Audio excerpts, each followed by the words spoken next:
The wrong question at the wrong moment can kill connection faster than betrayal. The right question at the right time is the difference between, God forbid, breaking a marriage or saving a marriage. And the reason is because when you ask somebody a question, no matter the question, you are forcing them to think.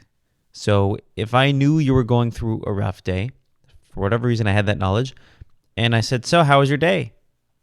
I'm forcing you to think about how bad your day was. And if you answer the question, you are further ruminating about how bad that day was. How are you going to feel afterwards?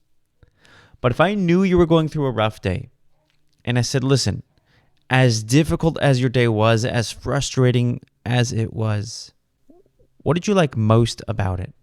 What was one small thing that stands out that you felt may have been a small glimmer of light? Or maybe I can ask, despite how difficult or frustrating your day was, what did you do to try to make the most of it? What was that one particular moment where you saw some positivity, and what did you do to get there? Now, I'm honoring your negative feelings, and I'm forcing you in a respectful and gentle way to think positive. And when you answer that question, you realize your day was bad, but it was also good.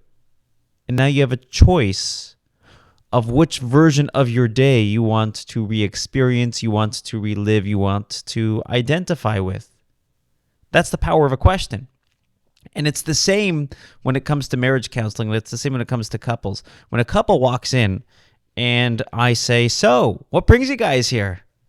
That's a very insensitive question, because there's obviously a negative experience they've had that led them to get couples counseling. And if I have them talk about that and ruminate on that, that could blow up real quick. And you talk to any marriage counselor, they've seen it. Couples just fighting in the session.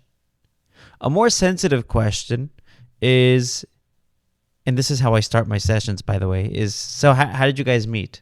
I feel like there's a story here, and I want to hear it.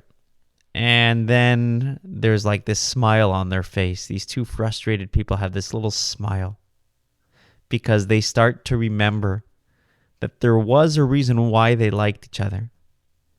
And I can invite that version of the couple into the room and unpack it.